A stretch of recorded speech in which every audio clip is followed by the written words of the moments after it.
Hi hello welcome to my channel అండి. శాంతి vlogs. ఎలా ఉన్నారు? బాగున్నారా? ఈరోజు మా ఇంట్లో అరటికాయ టమాటా చింతపండు పులుసేసి గ్రేవీ కూర వండుతున్నానండి. అది ఏ విధంగా వండుతాను అన్నది మీరు చూద్దరు. కానీ కావాల్సిన ఇంగ్రీడియంట్స్ అన్ని వీడియోలో చూస్తున్నారు కదా. ఇప్పుడు స్టవ్ వెలిగించేసుకొని మనం ఏ పాత్రలో అయితే వండుకోవాలనుకుంటున్నా ఆ పాత్రలో ఆయిల్ వేసి వేడి చేసుకోవాలండి.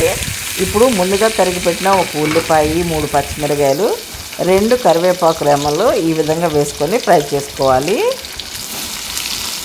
ఇవి ఒక మాదిరిగా వేగిన తర్వాత 1 స్పూను పసుపు, అలాగే 1 స్పూను సాల్ట్ అన్నది వేసుకుందామండి.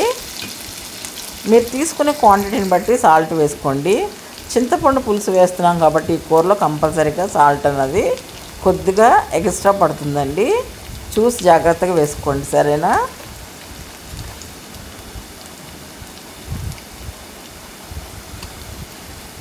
ఇప్పుడు పసుపు, ఉప్పు ఉల్లిపాయలో బాగా కలిసే విధంగా గరిటతో కలిపేసుకుందామండి.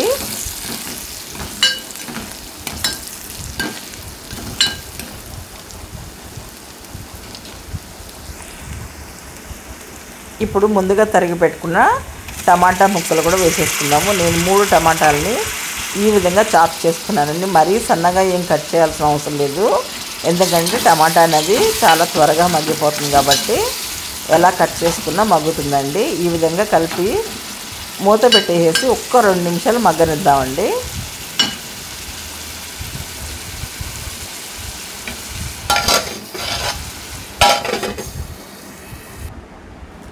చూసారు కదండి. ఇప్పుడు అదిగోండి, టమాటా చాలా బాగా మగ్గిపోయింది కదండి. ఇప్పుడు ముందుగా తరిగి పెట్టుకున్న అరటికాయ ముక్కలు కూడా ఈ టమాటాలోకి యాడ్ చేసుకుందామండి. అరటికాయ ముక్కలు తరిగి పెట్టుకున్న తర్వాత వాటర్లో కంపల్సరీగా సాల్ట్ వేయండి, లేకపోతే కనుక ముక్కలు అన్నది నలుపు వచ్చేస్తాయి. కాబట్టి సాల్ట్ వాటర్లోనే ముక్కల్ని తరిగి వేసుకోవాలి, సరేనా? అరటికాయ ముక్కల్ని ఇప్పుడు అరటికాయ ముక్కలు మొత్తం కూడా ఈ విధంగా కూరలో వేసేసుకుందాము.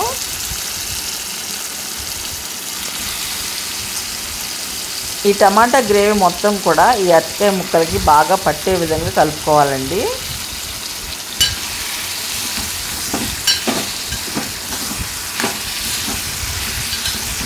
ఈ టమాటాలో ఉన్న పులుపుదనం కూడా చక్కగా ముక్కలకు పడుతుంది. చూసారు కదా, నేను అరటికాయ ముక్కలు మరీ సన్నగా ఏం తరగలేదండి, ఒక మాదిరిగానే తరిగాను. ఎందుకంటే అరటికాయ త్వరగా మగ్గిపోతుందండి. మనం గరిటతో కలిపినప్పుడు స్మాష్ అయిపోతుంది. అలా కాకుండా ఉండాలంటే మీడియం సైజ్గానే కట్ చేసుకోండి చక్కగా ముక్కల్ని. ఇలా మగ్గిపోయింది కదండి. ఇప్పుడు కూరకు తగినంత కారాన్ని వేసుకుందాము. ఈ కారం కూడా ఆ ముక్కలకి బాగా పట్టే విధంగా కలుపుకోవాలండి. ఇప్పుడు కొంచెం జాగ్రత్తగా కలపండి, ఎందుకంటే ఆల్రెడీ మనకి అరటికాయ అనేది బాగా మగ్గిపోయిందండి. కాబట్టి స్లోగా జాగ్రత్తగా కలుపుకోవాలి.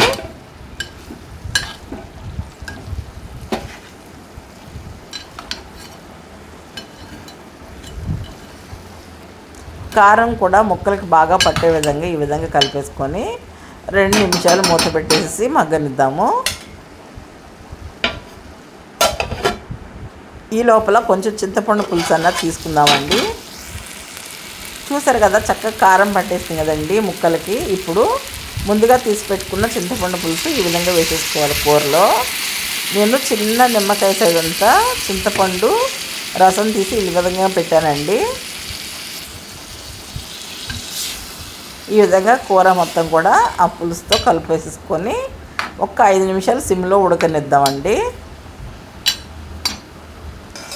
ఈ అరటికాయ కూర అనేది కొంచెం గ్రేవీగా ఉన్నప్పుడే దించుకోవాలండి, పులుసుగా ఉన్నప్పుడే. ఎందుకంటే దించినాక ఇది చిక్కబడిపోతుంది కూర అన్నది. 5 నిమిషాల తర్వాత కూర ఈ విధంగా ఉడికిపోయింది కదండి. ఇప్పుడు ఉప్పు సరిపోయిందా లేదని చూసుకొని మనం స్టవ్ ఆఫ్ చేసుకుంటామండి. అంతేనండి, చాలా సింపుల్గా అరటికాయ కూర ఎంతో టేస్టీగా రెడీ అయిపోయింది కదా. మీకు నేను చెప్పిన విధానం, చూపించిన విధానం మీకు నచ్చిందండి? నచ్చితే కనుక కంపల్సరీగా నా ఛానల్ని సబ్స్క్రైబ్ చేసుకోండి, లైక్ చేయండి. కంపల్సరీగా లైక్ చేయండి, ఎందుకంటే చూస్తున్నారు కానీ ఎవరు లైక్ చేయట్లేదు, సరేనా? లైక్ చేయండి. కొత్త వాళ్ళు ఉంటే కనుక కంపల్సరీగా సబ్స్క్రైబ్ చేసుకోండి. Like and share and subscribe my channel. Thank you watching for video.